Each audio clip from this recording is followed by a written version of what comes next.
안녕하세요. 국방 이슈로 한 걸음 더 들어가 지식을 쌓고 유식해지자. 박창식의 K국방입니다.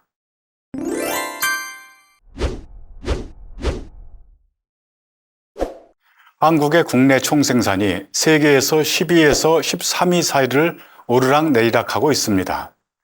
우리 경제의 성장과 함께 짧은 기간에 몸집을 키우고 질적으로 도약한 성공 스토리를 우리는 산업별로 적지 않게 갖고 있는데요.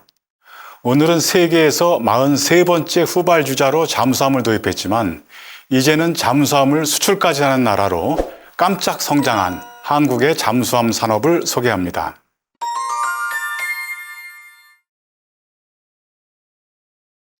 먼저 잠수함의 기원과 역사를 간략히 알아보겠습니다.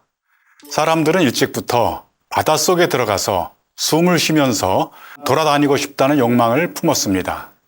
바닷속이 두려운 동시에 호기심과 모험의 대상이 되었던 거죠. 그림을 보세요. 16세기 이슬람 문화권 그림인데요. 고대 그리스 알렉산더 대왕 시절에 사람이 유리 잠수통을 타고 바닷속으로 들어가는 모습입니다. 알렉산더 대왕은 기원전 333년에 해전을 하면서 잠수부를 이용해서 적의 전함을 침몰시켰다고 기록되어 있습니다. 잠수함이나 잠수작전 아이디어가 굉장히 오래된 것임을 알 수가 있는 거죠. 두 번째 그림은 1776년 미국 독립전쟁 당시에 미국의 데이비스 부시넬이라는 사람이 만든 잠수정 터틀의 설계도입니다. 1776년 9월에 독립군의 에즈러 리 하사라는 사람이 이 잠수정을 몰고 뉴욕 허든슨 강에 머물던 영국의 기함 이글호를 공격했습니다. 배 밑으로 몰래 다가가서 배 밑바닥에 드릴로 구멍을 뚫고 폭탄을 집어넣으려고 했는데요. 영국 함정은 조개가 배 밑바닥에 달라붙지 못하도록 바닥에 동판을 깔고 있었습니다. 공격에 실패했죠. 어쨌든 부시넬의 잠수정이 전쟁에 최초로 잠수함을 투입한 사례로 기록됐습니다. 잠수함을 전쟁에서 본격적으로 이용한 것은 1차 세계대전부터입니다. 영국이 당시 세계 최강 함대를 보유하고 있었는데요. 영국 함대는 물 위로 다니는 수상함 위주였죠. 잠수함은 당시에 기술이 취약해서 능력을 제대로 발휘할 수 있을까? 다들 의심했습니다. 심지어 영국 해군은 잠수함? 그건 비열한 무기야 라고 깎아내리기도 했죠. 독일은 수상함으로는 막강한 영국 함대에 맞설 수 없다고 봤습니다. 비대칭 전력이라는 군사 용어가 있는데요. 상대방과 정면으로 맞서기보다는 틈새를 노리고 허를 찌른다는 개념이죠. 독일은 비대칭 전력 개념으로 잠수함을 대량으로 만들었습니다. 당시에 독일 잠수함은 기술력이 취약해서 영국군의 수상함과 맞설 수는 없었습니다. 그러나 민간 선박은 이야기가 다르겠죠. 독일은 전쟁에 필요한 물자가 영국으로 가는 것을 막는다는 명분으로 영국으로 가는 상선을 공격했습니다. 당시 독일 잠수함을 유보트라고 불렀는데요. 유보트가 무제한 잠수함 작전이라고 해서 닥친 대로 상선을 공격해서 세계를 놀라게 했습니다. 1915년 5월 7일에는 영국의 정기 여객선 루시타니아호가 독일 유보트 공격을 받아 침몰했습니다. 이 사건으로 승객과 승무원 1,197명이 숨지기도 했죠. 2차 세계대전 때도 미국과 영국, 일본 등이 모두 잠수함 부대를 운영했지만 가장 강력한 잠수함 부대를 운영한 것은 역시 독일이었습니다. 독일은 2차 대전 기간에 1,100척이 넘는 잠수함을 운영했는데 이 가운데 전쟁을 통해서 739척이 침몰하고 승조원 3만 3명이 숨졌습니다. 규모가 엄청나죠. 잠수함을 대량으로 건조하려면 조선소 설비와 인력을 잘 갖춰야 합니다. 독일은 1차, 2차 세계대전 때 잠수함 부대를 대규모로 운영했던 역사를 바탕으로 오늘날까지도 잠수함 산업 선진국으로 꼽히고 있습니다. 세계 잠수함 시장에서 수출 실적도 가장 앞섭니다. 한국 해군은 1970년대부터 잠수함을 도입하려고 노력했지만 희망에 그치고 뜻을 이루지 못해왔습니다. 당시 해군에 배정된 예산으로는 간첩선을 막아내기에도 부족했죠. 미국이 사실은 한국군의 영향력을 행사하는데요. 미국이 한국 해군이 잠수함을 도입하는 것을 원하지도 않았습니다. 그러던 끝에 한국 해군은 1987년에 독일의 하데베 조선소와 209급, 즉 1200톤급 잠수함 3척을 도입하기로 계약합니다. 그중 첫 번째 함정을 독일에서 만들어 1992년에 인수해 왔습니다.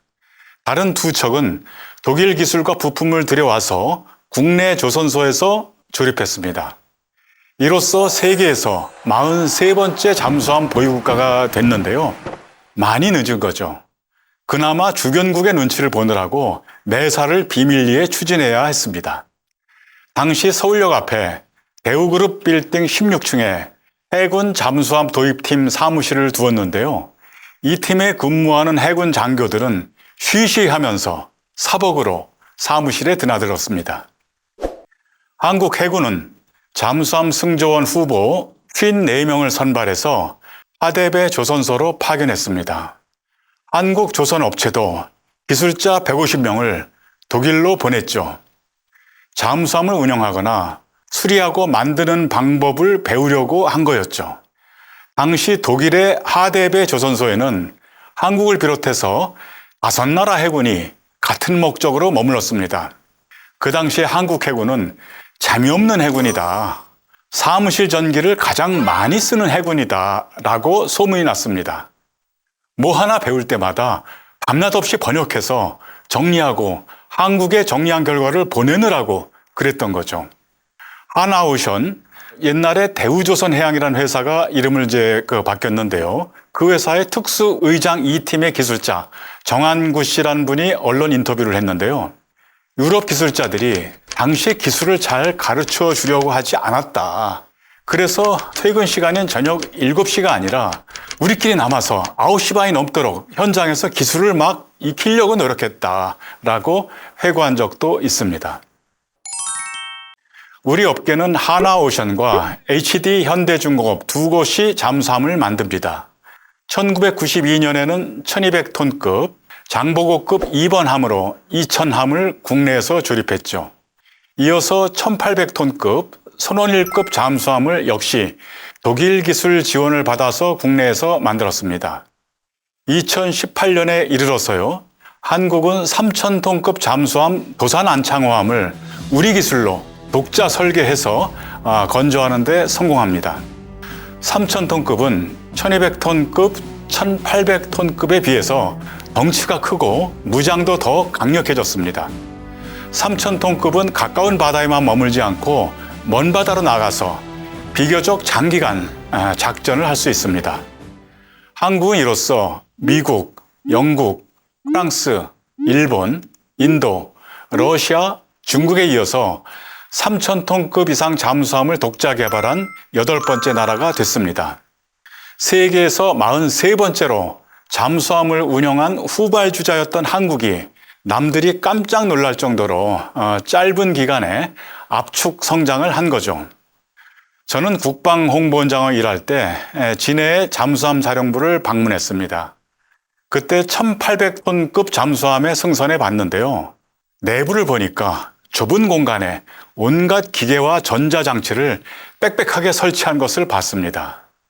잠수함을 만들면 그 밖에 어떤 유형의 배도 만들 수 있다는 말이 있는데요. 잠수함이 모든 첨단 조선 기술의 집약체이자 결정판이라는 점을 그때 실감했습니다. 우리나라에서 조선 산업은 수출의 3.9%, 제조업 고용의 4.1%, 제조업 생산의 2.4%를 차지하는 국가 전략 산업입니다. 조선 산업이 성장하니까 잠수함 사업도 그 일부로서 함께 발전해 온 거죠. 한국 해군은 현재 1200톤, 1800톤, 3000톤급 3가지 유형의 잠수함을 보유하고 있습니다. 해군 장병들도요, 잠수함을 타는 일은 힘든 일로 꼽습니다.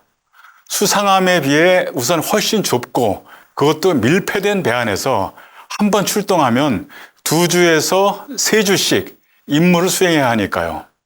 얼마나 힘든지 예를 한번 들어볼까요? 1200톤급 잠수함 같은 경우는 세면대와 화장실이 분리되지 않고 한 칸으로 되어 있습니다. 잠수함 승조원들이 볼일을 보기 위해서 화장실 앞에 줄을 서기도 합니다. 해군 잠수함 승조원들은 어려운 여건을 무릅쓰고 노력해서 기량을 높여갔습니다. 미국과 아시아 태평양 일대 국가 해군들이 하와이 주변 바다에 모여서 림팩이란 이름의 연합훈련을 종종 하는데요. 한국 잠수함이 이 훈련 림팩에 참여해서 1등 성적을 내기도 했습니다. 한국의 해군 잠수함 사령부는 해마다 8주짜리 국제 잠수함 과정을 운영합니다. 주로 동남아, 중동, 중남미 해군 요원 10명에서 15명 정도가 참여하는데요. 잠수함 운항 방법, 작전을 비롯해서 다양한 잠수함 운용 기능을 가르쳐 주는 거죠. 한국이 1호 잠수함을 도입할 때 승조원들을 독일 조선소로 보내서 잠수함 운용 방법을 교육받았는데요. 그때 우리가 교육을 받았던 나라에서 이제는 다른 나라한테 교육을 제공해 주는 나라로 올라섰습니다.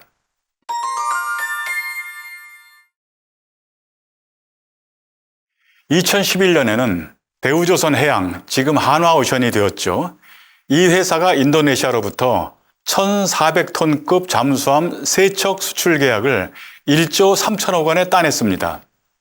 이로써 한국은 영국과 프랑스, 러시아, 독일에 이어서 세계에서 5번째로 잠수함을 수출한 나라가 됐죠. 우리는 독일 기업한테서 잠수함 건조 기술을 배웠는데요. 불과 20년 만에 독일 기업을 인도네시아 입찰 경쟁에서 물리쳤습니다. 우리 업계로서 자부심을 가질만 했죠. 반면에 유럽 업계는 충격을 받았습니다. 독일과 프랑스의 조선회사들로 대응을 해서 컨소시엄을 만들자. 그래서 한국한테 뒤지지 말고 이기자라는 방법을 유럽연합의 경제부문에서 이분들끼리 은밀히 논의하기도 했습니다. 잠수함 수출 국제시장 규모는 해마다 10척가량인데요. 마침 캐나다가 8척에서 12척, 폴란드가 3척에서 4척, 필리핀이 2척을 조만간 도입하려고 하고 있습니다. 함정 도입 가격에 장기 유지 보수 비용을 합치면 줄잡아 70조 원에 이르는 큰 판이 열립니다. 한국과 일본, 프랑스, 독일, 스웨덴, 스페인 업체가 경쟁할 것으로 예상하는데요. 세계 시장 판도를 보면은 디젤 잠수함 시장의 최대 강자는 여전히 독일입니다. 독일은 18개 나라에 170여 척을 판매했습니다. 다음 순위로는 프랑스 30여 척을 팔았습니다. 한국은 인도네시아에 3척을 팔았고요. 일본은 과거에 무기 수출을 통제받았기 때문에 실적은 없고 이제 처음 수출 경쟁에 뛰어들고 있습니다. 우리 업계에서는 캐나다 수요와 관련해서는 한국의 도산 안창호함급과 일본의 타이게이급이 유력한 후보가 되지 않을까라고 예상하고 있습니다. 그 이유는 캐나다가 2,500톤에서 3,000톤급으로 장기 작전이 가능한 함정을 원하는 것으로 알려지는데요. 이런 요구에 맞는 함정을 보유한 나라가 마침 한국과 일본이라는 이유에서이죠. 대우조선해양은 잠수함 3척을 인도네시아에 수출했습니다. 2019년에는 잠수함 3척을 더 수출하기로 계약했다고 언론에 보도됐습니다. 계속 잘 나갈 분위기였죠. 그러던 끝에 올해 4월 2일 프랑스의 나발 조선소가 스콜피온급 2척의 잠수함을 인도네시아에 수출하기로 했다고 발표했습니다. 우리가 계속 진행할 것 같던 사업이었는데 우리가 하지 못하고 프랑스한테 넘어간 거죠.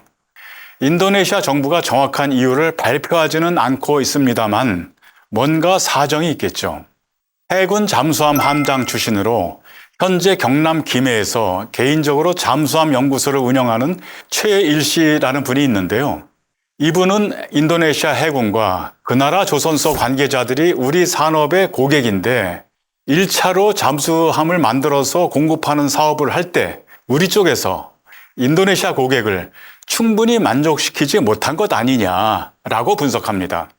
아마도 잠수함을 만드는 과정에서 제품 가격이 중간에 상승하거나 애프터 서비스에 불만이 있을 가능성이 있지 않느냐라고 최일 소장은 분석하고 있습니다. 전모를 당장 알긴 어렵습니다. 아무튼 잠수함 수출을 계속 추진하기 위해서라도 인도네시아 시장이 던져준 문제점을 깊이 고민해 봐야 할 것 같습니다.